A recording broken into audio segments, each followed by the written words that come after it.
अरे देवर जी, सवेरे सवेरे इतना तैयार हो के कहाँ?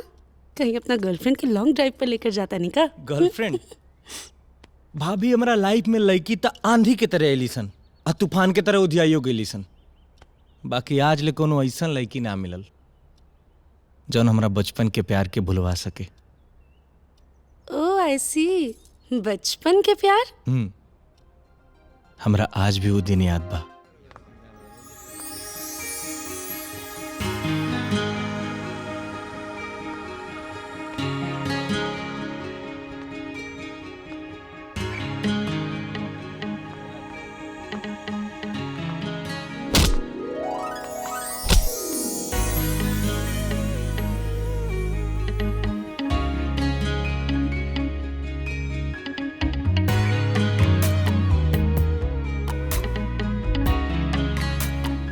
चेहरे पे नूर है, आंखों में गुरूर है, ऐसा लग रहा है जैसे मेरी बाहों में जन्नत की हूर है। ओ हेलो मिस्टर, ऑडिशन अंदर चल रहा है, तुम क्या यहाँ कास्टिंग काउच कर रहे हो? अजीब फितरत बा तोहार। तू गिरे वाला रहलू हा, हम तो के संभार लेनी। तू हमरे मेहरबानी की डर्टी गेम समझता रू। ए में समझे के का बात बा? तू बाड़ा डटी, खूबसूरत लड़की देखला ना और ला टपकावे लगला। खूबसूरत? और तू मुंह पर 1.5 किलो मेकअप पोत के चलल बड़ी खूबसूरत बने। ए shut up! Shut your mouth. Mister Kunwar, हाँ? आपका नंबर आ गया है, आप जाइए। हमार नंबर आ गेल। सुना? Wish you very bad luck. Thank you. Miss Kavita, yes. इसके बाद आपका नंबर है, वेटिंग रूम में जाइए। नमस्ते। नमस्ते। आप क्या सुनाने वाले हैं? सर मैं ओम झा जी का एक कॉम्पोजिशन है, वही सुनाना चाहता हूँ। सुनाइए। तुम गुलाब जैसी हो, गुलाब लगती हो, देखता हूँ रातों में जो तुम वो ख्वाब लगती हो। ये चेहरे की चमक ऊपर से अदाएं, हल्का सा मुस्कुराती हो तो लाजवाब लगती हो।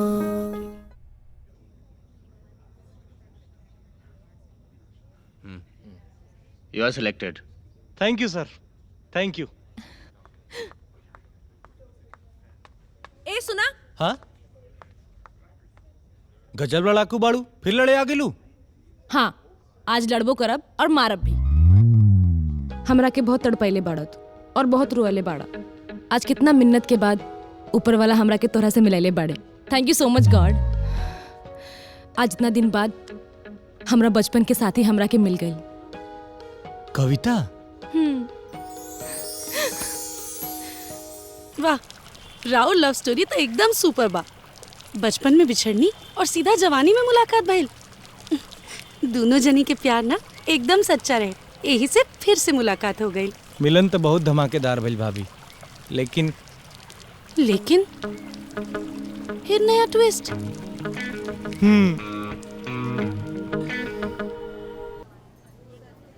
देखो वो आ गया। हे हेलो। हेलो कविता। क्यों उड़ गए ना होश तुम दोनों के? हम तो होश में आ गए बेबी।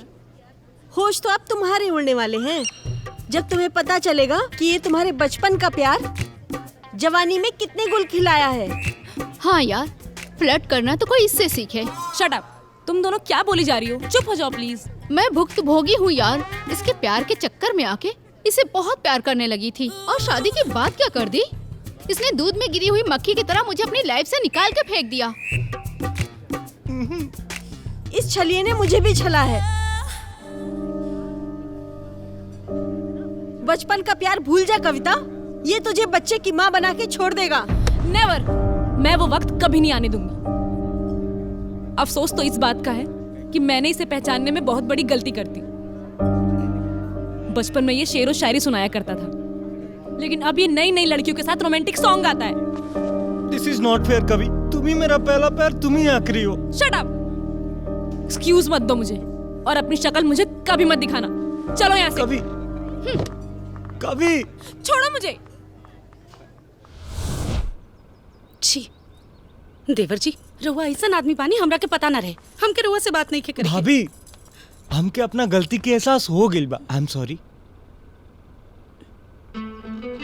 अब दोबारा ऐसा कोनो हरकत ना करब ना। कबो ना।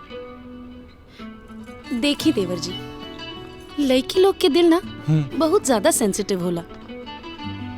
वो जौना लड़का से प्यार करेली, वो लड़का के नाम अगर कोनो दूसर लड़की के साथ जुड़े तो यो के बर्दाश्त ना होला। रउआ के ओकरा के मनावे के पड़ी। प्लीज भाभी तू ही कुछ करो ना।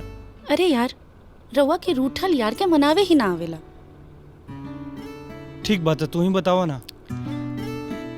अच्छा मान ली कि हम कविता हैं और हम रउआ से रूठल बानी। अब बताई रउआ अपना कविता के कैसे मनाई, मना के बताई जल्दी।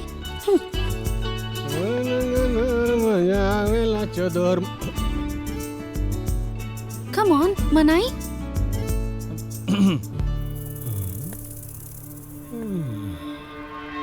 जिंदगी में खुशियां ही खुशियां लेके आऊंगा, पतझड़ से भी बाहर लेके आऊंगा। जिंदगी में खुशियां ही खुशियां लेके आऊंगा, पतझड़ से भी बाहर लेके आऊंगा। बड़का साले सा का करत हुआ तू यहाँ? बड़ा बढ़िया फिल्म के सीन चला था, रोमांटिक सीन। Romantic scene? हाँ देखा देखा, मजा आ जाए। जाओ जाओ देखो देखो। हाँ? और जब भी पुकारोगे तुम मेरा नाम प्यार से, मरता भी रहूंगा तो सांसें उधार लेके आऊंगा। हाँ? हाँ? ये तो बस ठीक ठाक रहे, ऐसे भी बेटर करे के पड़ी। अब ऐसे बेटर का करी हम? डोंट वरी, हम रउआ के बताई, लेकिन जैसन जैसन हम कहब उहे फॉलो करे के पड़ी। ठीक बा? ठीक बा हमार क्यूट भाभी। बाय। अरे हमार फोन। अच्छा, बाय।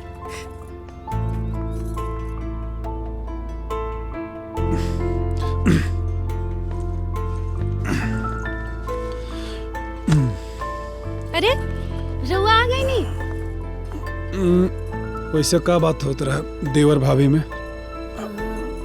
सॉरी, वो बात तो हम आपके नहीं की बता सकत, काहे से कि वो हमरा और कुंवर जी के बीच के सीक्रेट है। अच्छा, ऐसन भी का सीक्रेट बा?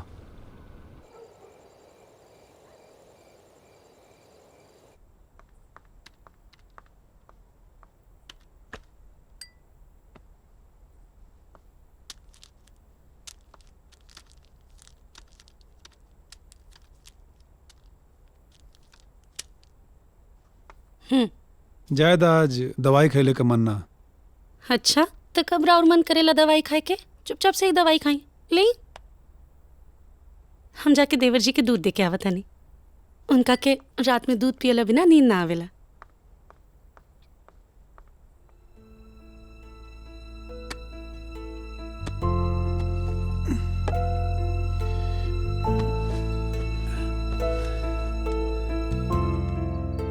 देवर जी।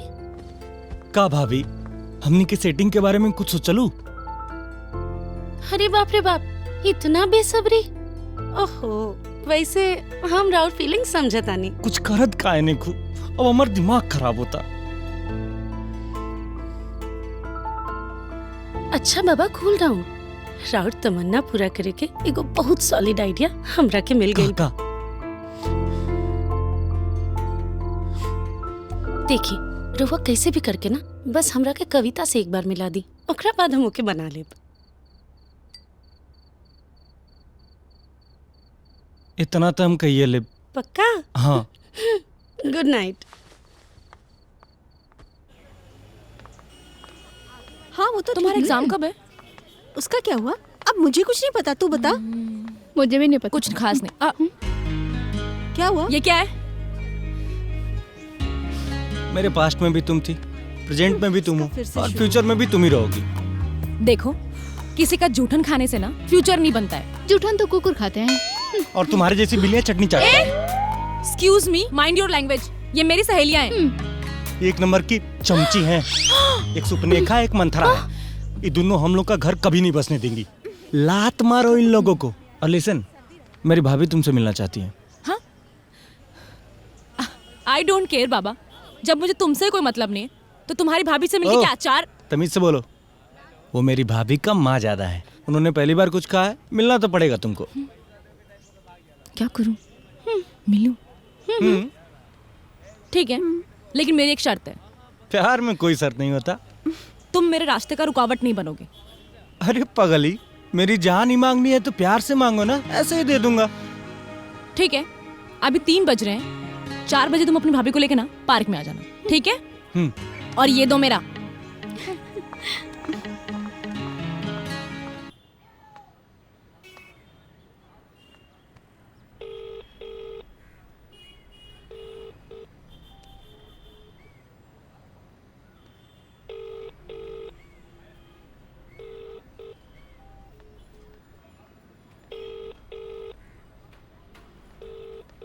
उन्हें नहीं क्यों उठत?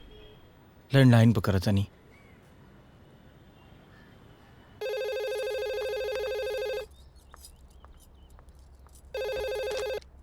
हेलो।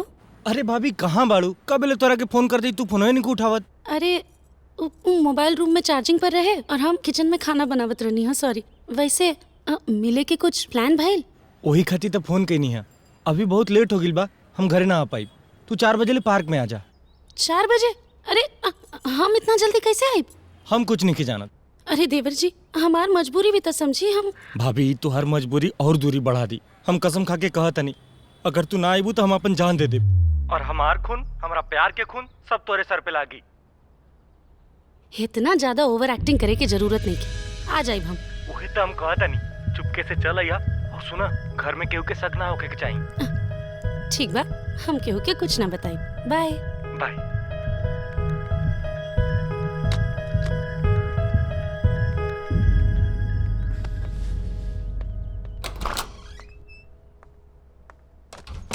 मम्मी जी, हम बाहर जा। अरे रउआ घरे आ गई नी? आज ऑफिस से जल्दी छुट्टी ले लेनी का? काहे? लागत बा घर पे हमार जल्दी आइल तो क्या अच्छा ना लगल? ऐसन काहे कहता नी? हमेशा जब रउआ जल्दी घर आवे नी तो फोन कर देवे नी, यही से पूछत रहनी। हाँ, लेकिन कबो कबो घर पे बिना मैसेज और फोन कैले बिना भी आ जाए की चाहिए। माहौल का पता चला। मतलब? कुछ ना, छोड़ा। अच्छा सुना, एगो बहुत अच्छी फिल्म लगल बा। तैयार है बाड़ू तू? चला चल के देखल जाए। ना ना ना, एक्चुअली हमके ना शॉपिंग करे जाए के बा। बहुत जरूरी सामान लेवे के बा, तो हम शॉपिंग करे जाता नहीं। अच्छा मार्केट? हाँ तो ठीक बा, चला हमू साथे चलता नहीं। चला। अरे काहे? रउआ ऑफिस से थक के आइल बानी तो रउआ आराम करी ना। हम बस 1 घंटा में वापस आ जाइब। ठीक बा, हम ठीक है, अकेले जाके फिल्म देख ले। ठीक है, चल। देवर जी के चक्कर में इनकरा से झूठ बोले के पड़ल। अरे भाभी आगे लो। हाँ, अरे रुआ के पता बा, घर पे आज राजन जी जल्दी आ गए रहे और हमरा के सिनेमा लेके जाए के कहत रहे। हम कैसे कैसे टाल के आईनी है। अरे भाभी, भैया के ख्याल तो रोजे रखे लो, कबो कबो देवर के भी ख्याल रखल करा। ख्याल बात तब बिनु उनसे झूठ बोल के आईनी है। अरे भाभी तू बहुत क्यूट बाड़ू।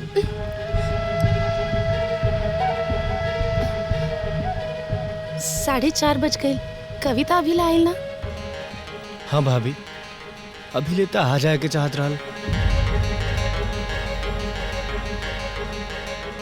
अच्छा, वो जब आ जाई तो रहुआ करब का? हमार तो बुद्धि फेल हो गई बा भाभी। अब जवन करे के बा रुए करे के बा। रहुआ जैसे कहब हम वैसे ही करब।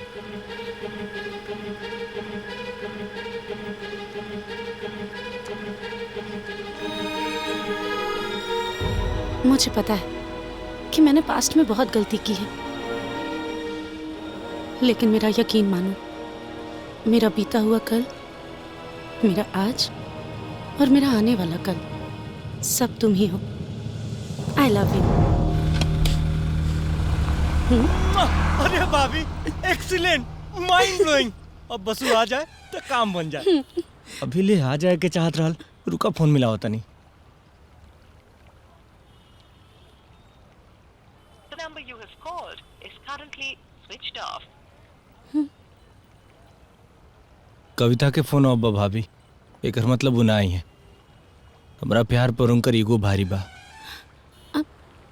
बी पॉजिटिव देवर जी, हो सका था कोनो प्रॉब्लम में फंस गई होके, लेकिन अब ना हमरा के बहुत लेट होता। अब हमके घरे जाए के पड़ी। बाय। ठीक बा भाभी। Bye by.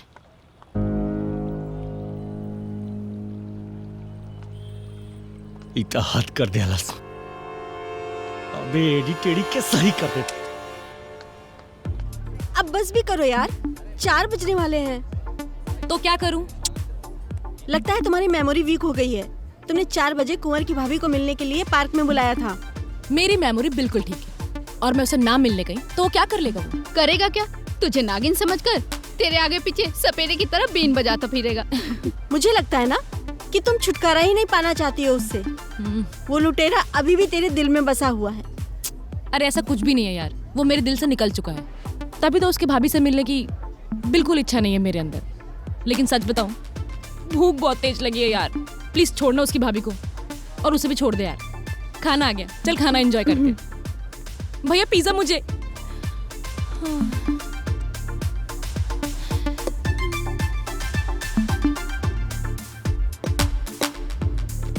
ला दे, तू भी लेना। कितना टेस्टी है ना यार। रियली? मैं और भाभी वहाँ पागलों की तरह पार्क में तुम्हारा इंतजार कर रहे थे, और तुम यहाँ ठूस रही हो। बुक्कड़ करके। लो। Stop it! Behave yourself! Shut up! Behave का मतलब पता है तुमको? जो बड़ों की रिस्पेक्ट नहीं कर सकता, रिश्तों की वैल्यू नहीं कर सकता, वो किसी के प्यार के काबिल हो ही नहीं सकता।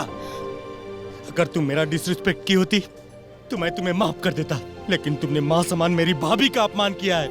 मैं तुम्हें कभी माफ नहीं करूंगा। तू मेरी जिद नहीं, जिंदगी थी, रब थी, सब थी। तू ही मेरी बंदगी थी। बन के जालिम सब तूने बर्बाद कर दिया। तू भी क्या याद रखेगी? जा, तुझे आजाद कर दिया। Go to hell. अरे रउआ घरे? का चाहतो कि ना आई? अरे ना, वो रउआ फिल्म देखे गई रहनी ना, तो फिल्म इतना जल्दी कंप्लीट हो गई। हाँ गया लनी फिल्म देखा, लेकिन रास्ते में कोई शूटिंग चलत रहा तो शूटिंग देखा लगनी। शूटिंग? हाँ शूटिंग। कैसन शूटिंग? हमरे ही करीबी लोग शूट करत रहा तब देखा लगनी। अच्छा दामिनी, पता हम शूटिंग में का देखनी? का? एगो मस्त रोमांटिक सीन हीरो हीरोइन के बीच। हीरोइन जो है ना घर पे बहुत सीधी सादी, भोली भाली, एकदम सीता जैसी, मतलब डिट्टो तोर जैसा, अपने के मान। लेकिन अगर असल में देखल जाए ना तो वो हीरो के साथ गुलछर्रा उड़ा उतरा। कमाल का एक्टिंग, कमाल। वैसे तो शॉपिंग करेगा लल्लू, तो यार शॉपिंग बैग कहाँ? अरे वो का भइल ना, हमके कुछ पसंद ना आइल, यही से हम कुछ ना लेनी। हाँ तोहार पसंद ना पसंद। वैसे दामनी, हम तोहरा के पसंद बानी की ना? रउआ के कोनो शक बा का? अरे ना ना, ऐसे कोनो बात ना। वो का है ना कि हम सुनले बानी कि समुद्र के गहराई के नापल आसान होला, लेकिन कोनो औरत के दिल के गहराई के नापल बहुत मुश्किल होला। जे भी कहले बा एकदम गलत कहले बा। औरत के दिल के गहराई नापल बहुत आसान होला, बस ओकरा खातिर नजर चाहिए, और नजर सिर्फ प्यार करे वाला के पास होला। हम रउआ खातिर चाय बना के लिया बतानी।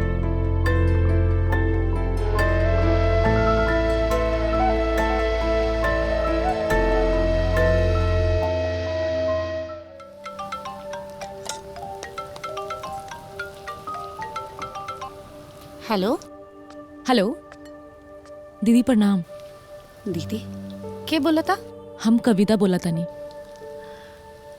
अच्छा, मैथिली शरण गुप्त जी के कविता के हरिवंश राय बच्चन जी के कविता? राउर कुंवर जी के कविता। तो होश ठिकाने आ गए? सॉरी दीदी, हम कुंवर के समझे में थोड़ा गलती कर देनी और नादानी में राउर भी इंसल्ट कर देनी। हमके माफ कर दी। अब जब दीदी कह देलू तो माफ तो करे ही के पड़ी। थैंक यू दीदी। दीदी सुनी ना, कोनो ऐसा चक्कर चलाई ना कि कुंवर भी हमके माफ कर दे। हाँ, समझला हो गई चमत्कार। संडे के हमार मैरिज एनिवर्सरी के पार्टी है। हाँ। तो बस आ जाइए, ओकरा बाद सब कुछ अपना आप ठीक हो जाए। ठीक बा दीदी, हम जरूर आए। Thank you.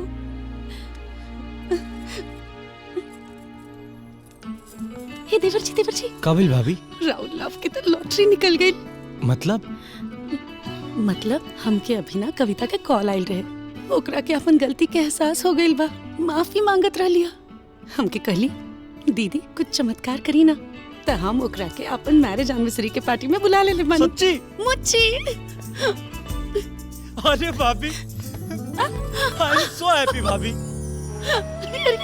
आराम से देवर जी। बहुत बढ़िया खबर सुनी ले बाड़ू।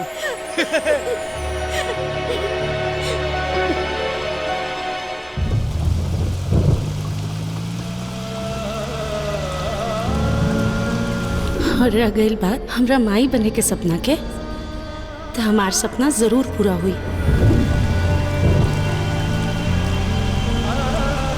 सॉरी, वो बात तो हम आपके नहीं बता सकत, काहे से कि वो हमरा और कुंवर जी के बीच के सीक्रेट है।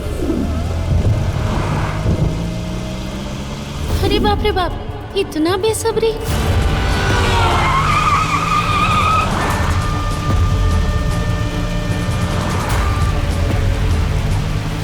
I love you. I love you. I love you.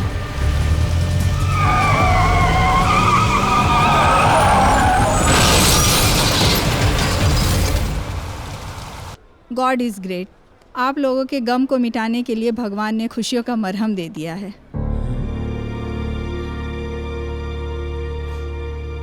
She is pregnant.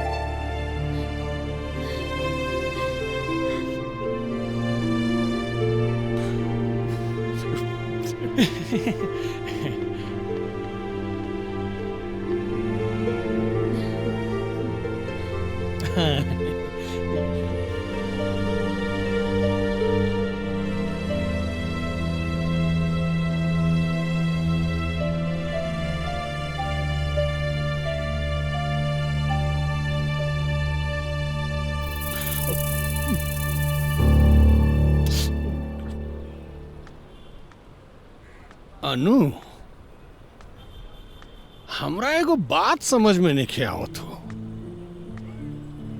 कि बेचारू हमार दुलरुआ बड़का साले साहब तो बच्चा पैदा कर नहीं खन सकत, तो फिर बड़की भौजी के पेट में कहां से? रउआ कहल का चाहता नहीं? अजी वो है जन रउआ समझता नहीं। हम ना सब समझता नहीं। रउआ के खोपड़ी में ना शैतान के घर बस गइल बा। रउआ के अच्छे से मालूम रहे ना कि राजन की इलाज चलता। हाँ। और वैसे भी दूसरा पे ना उंगली उठावे से पहले एक बार आपन गिरबान में झांक के देख लेवे के चाहिए। हम अपना गिरबान में का झांकी? हम ऑलरेडी एगो पैदा कर चुकल बानी। और वैसे भी जब इस शरीर में आग लगेला तो फायर ब्रिगेड बन जाला। खैर छोड़ा, ये घर में तो लागत हमारे कोनो इज्जत नहीं है। चाय वो मिली कि ना? नहीं मिली। कोनो बात ना। ये क्या है? हमारी कंपनी इतनी लॉस में कैसे चली गई आप सभी के रहते हुए? सर, हमने अनूप जी को मना किया था पर वो माने नहीं। शेयर मार्केट में इतना बड़ा इन्वेस्टमेंट करने से पहले एक बार मुझसे या पापा से बात तो करना चाहिए था। सॉरी सर, मुझे लगा कि आप लोगों को पता है। अभी फंड कितना है अपने पास? स्टाफ की सैलरी तो दे सकते हैं ना? हाँ सर, 2 महीना कर सकते हैं।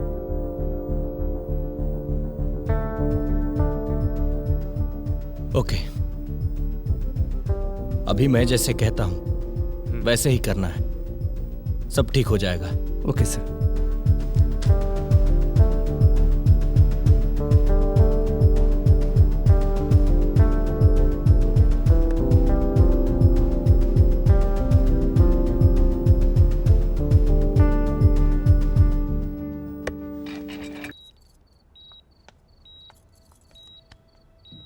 हम रउआ के कहले रहनी ना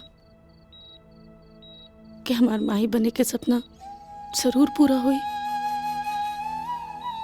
हमार सपना पूरा हो गया राजन जी। बाबू आज पूरा 6 महीना के हो गए, लेकिन रउआ एक बार भी आँख खोल के बबुआ के देखनी ना। बस करी राजन जी, उठ जाई। हमके बबुआ के सबके राउर बहुत जरूरत बा। अगर हमरा खातिर ना था, कम से कम बबुआ खातिर जग जाई, प्लीज उठ जाई।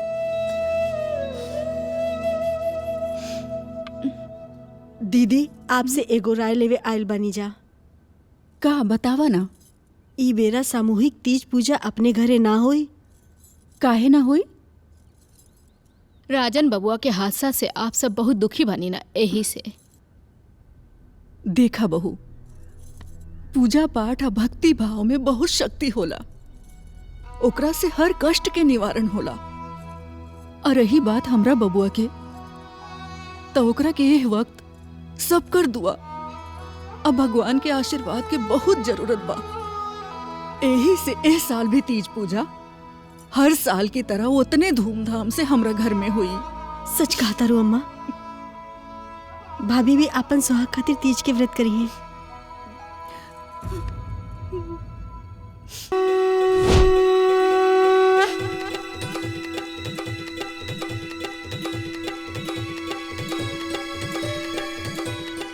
सिस्टर, फैमिली वाले को बुलाइए। राजन साहब को होश आ गया है। राजन साहब को होश आ गया है। कोमा से बाहर आ गया। कोमा से बाहर। बोलो नमः पार्वती पते, हर हर महादेव। बेटा तोरा के ऐसे देख के बहुत खुशी हो रहा बा। आओ। भैया देखा भाभी, महादेव जी तोहर सुन ले। भैया ठीक हो गए।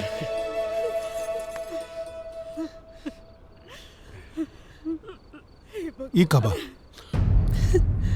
हम रउआ के कहले रहनी ना कि हमने केहू के कुछ बिगड़नी ना।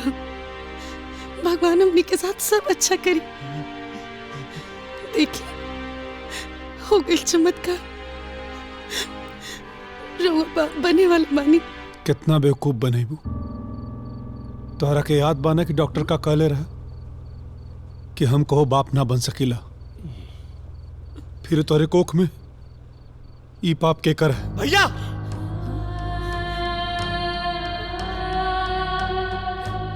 तू तो कोमा से भरी आगिल बड़ा, लेकिन लागत अपन दिमाग कोमा में ही छोड़ के आइल बड़ा। अरे देवी जैसन भाभी पा कलंक लगा रहा बड़ा। अरे ही मत भूला कि यही देवी के सेवा और भक्ति की वजह से तो के नया जिंदगी मिलल बा। अरे बाप बने के सौभाग्य प्राप्त भइल बा। हमरा के ऐसा नाजायज सौभाग्यशाली ना बने के।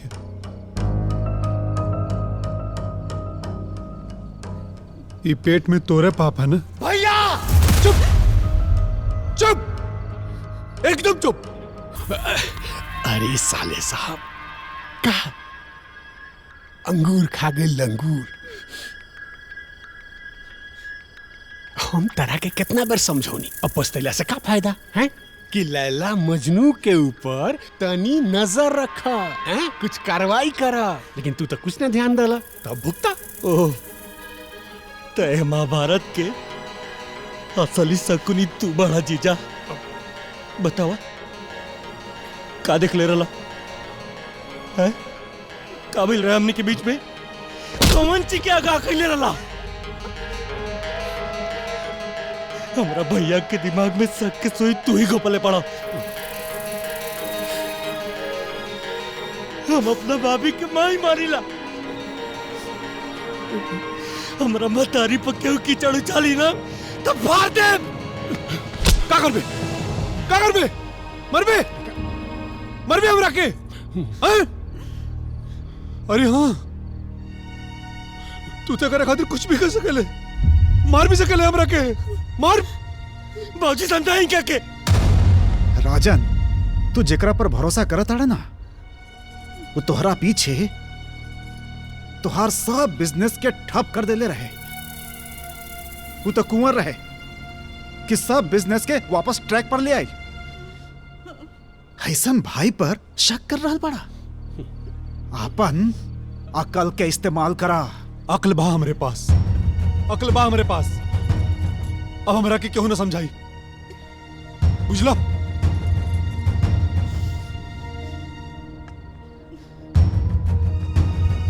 याद बा हमरे, तू कहले रहे कि तोहार माई बनले का सपना एक दिन जरूर पूरा हुई, लेकिन माई बनले का तरीका बहुत घटिया चुन लहलू तू। बस बस बहुत हो गई। हम रउआ के आखिरी बार कहता नहीं, कुंवर जी से हमारा रिश्ता एगो माँ बेटा नियन बा। अरे बच्चा राउर, हम पवित्र बानी राजन जी। पवित्र? अगर तोहरा के अपने पवित्रता पे इतना भरोसा बा तो एगो परीक्षा देवे के पड़ी। ये बच्चा का डीएनए टेस्ट हो।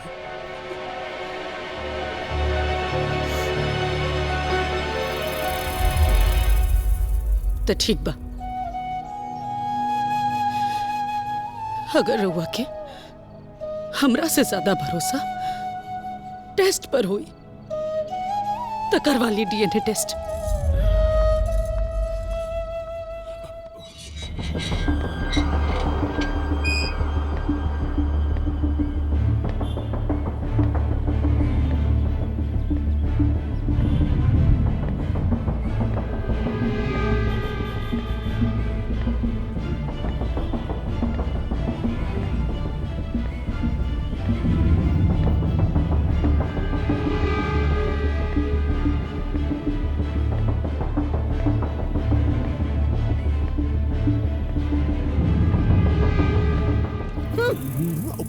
जाई देखी बाबू सुतल बा के ना, हर समय खाए के चाहिए। जीजा, अन्नू, का मम्मी, का भइल बेटा? डीएनए टेस्ट का रिपोर्ट आ गई बा।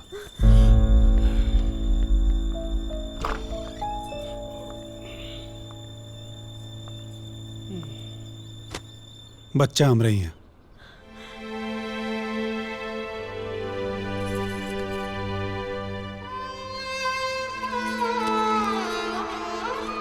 तब मिल गई हमार कैरेक्टर सर्टिफिकेट। हो गई एगो कागज के टुकड़ा पे भरोसा। हाँ,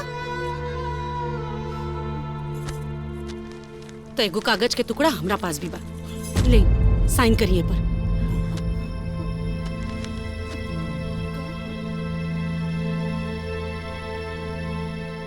ये तो डिवोर्स पेपर है। Divorce paper? जी, हम हर जख्म सह सके नहीं, लेकिन हम अपना स्वाभिमान के जख्मी ना होके दे।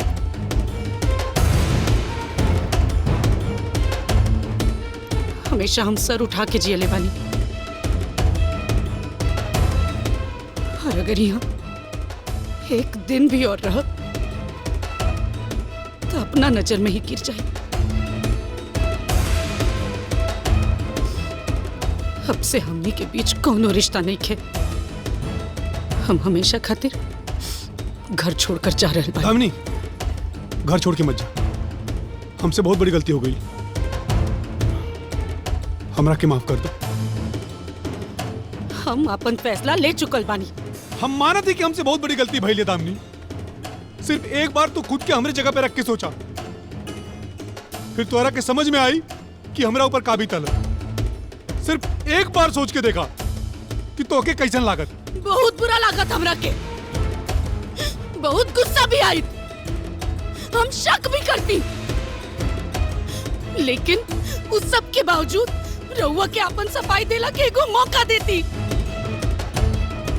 अपना मन में शक के जाल बुन के राउत चरित्र पर उंगली ना उठाई हम। हालात के आड़ में अपन गलती मत छुपाई, साइन करिए पर।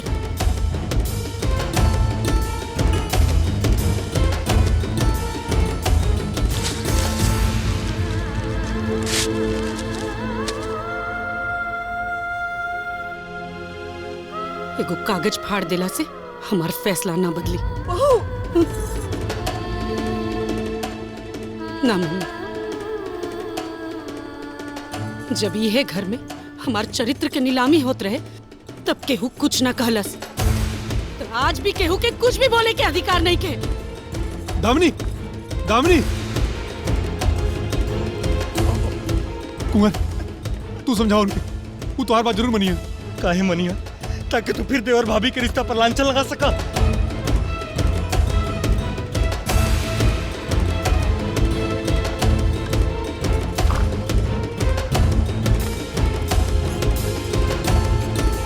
बहू, अरे अरे रोका ना क्यों?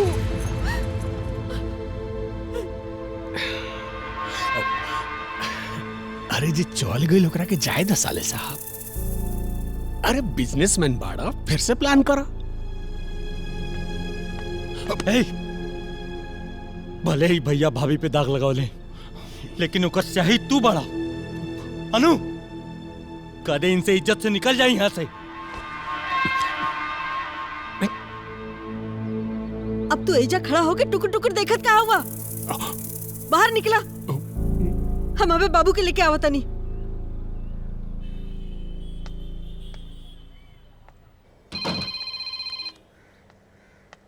हाँ बेटा। हाँ पापा, नमस्ते। खुश रहें, खुश रहें। डीएनए रिपोर्ट आ गई। काहे दामली ना बतू निका ना था। हाँ पापा, डीएनए रिपोर्ट आ गई बा, बच्चा हम रही बा। पापा, हाँ। तनी दामनी से बात करवाई। दामनी? वो तो यहाँ नहीं खे। वहाँ नहीं खे? ना। अच्छा ठीक है। का बात बा बेटा, का बात बा? दामनी अगर वहां ना बानी तब फिर कहां बानी?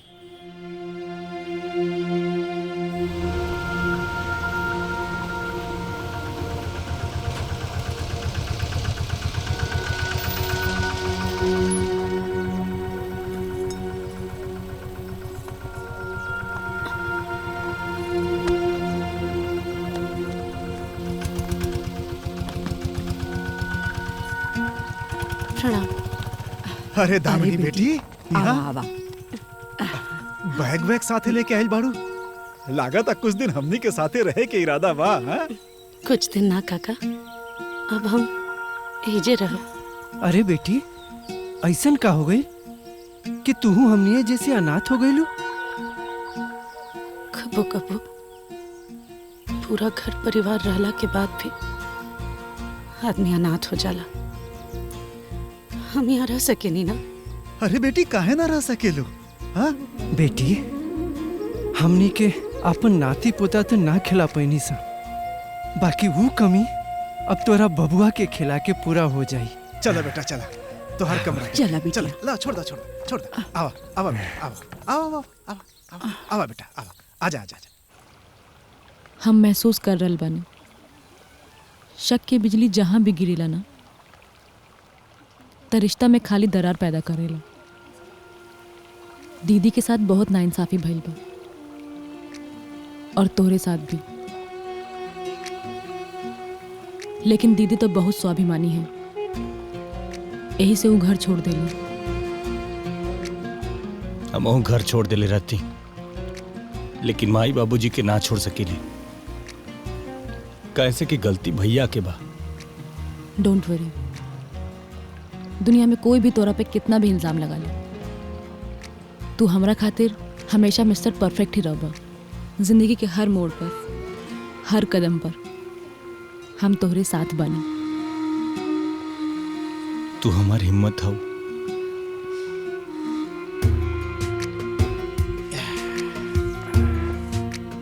देखा ताड़ा भाई, हाँ। जब से दामिनी आयल बिया चाय बहुत तब से आश्रम के माहौले बदल गए बा।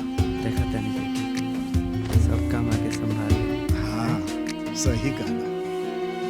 आश्रम तो पहले से खूब सही है। का बना? ए लखिया, देख दामिनी बिटिया के का भइल? बिटिया अरे जल्दी बेटा का भई? चल आराम से, धीरे धीरे चल चल।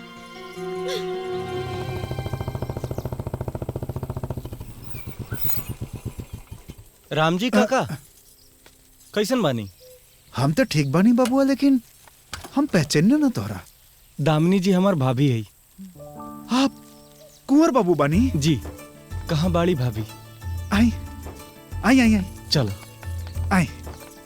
दामिनी, दामिनी बेटा, देखा तोहरा से मिले के लोग आइल बा। अरे कुंवर जी, ये हमार भतीजा। अरे तू लोग ऐजा खड़ा बड़ा, बाहर बहुत काम बा, आवा जल्दी आवा। हम चोर चाचा, कुंवर चाचा, हमार भतीजा। कुंवर जी, रुआ कैसन बानी? हम रुआ से बात नहीं करत भाभी, रुआ हमरा के पराया कर देनी। हम रुआ के दर बदर भटक भटक खोजत रहनी। रुआ इतना नजदीक रहला के बाद भी एको बार हमरा से मिले की कोशिश ना कईनी। भाभी, का अपन बच्चा भइला के बाद ए बच्चा से प्यार कम हो गई?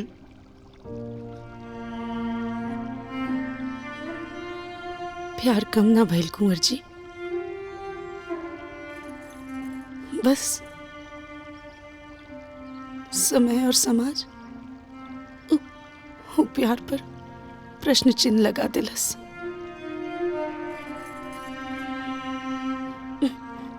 खैर छोड़ी सब। पता बा, रउआ लोग बहुत अच्छा दिन पर आयल बानी। आज आश्रम के काका काकी लोग बाबू खातिर सोहर के प्रोग्राम रखले बाड़न। हमरा बाबू खातिर सोहर के प्रोग्राम? कविता पकड़ा था भाभी। आज रुआ ना भी कहब ना तो हम माने वाला नहीं की। हम जाता नहीं घर वालन के फोन करे। भाभी, मम्मी पापा बाबू के देखे खातिर एकदम व्याकुल बाड़े। प्लीज भाभी।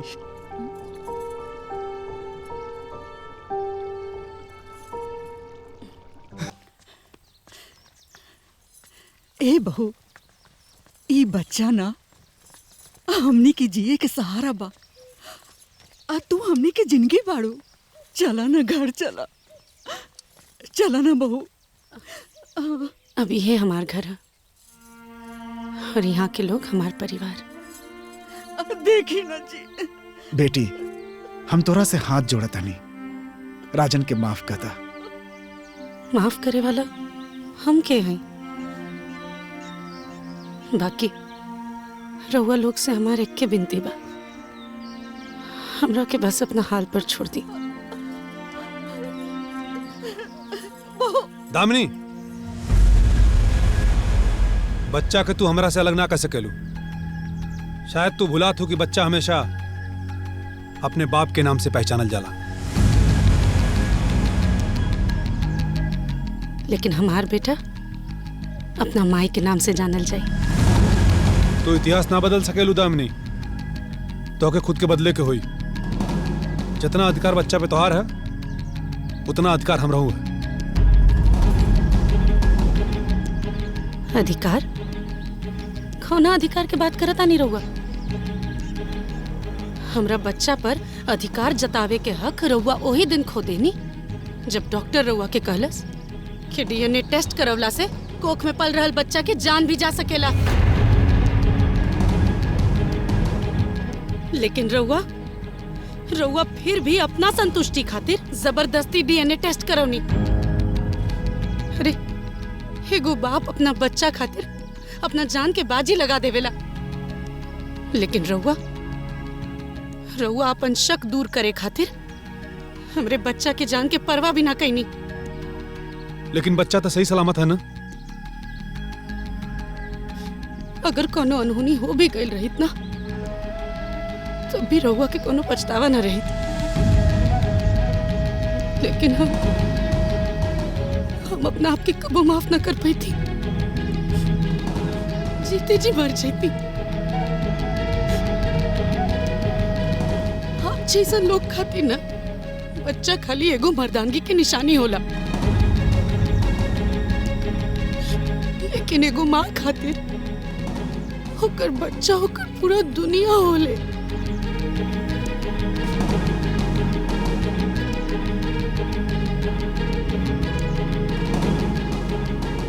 वो लोग जब चाहे तब आके बाबू से मिल सके नहीं,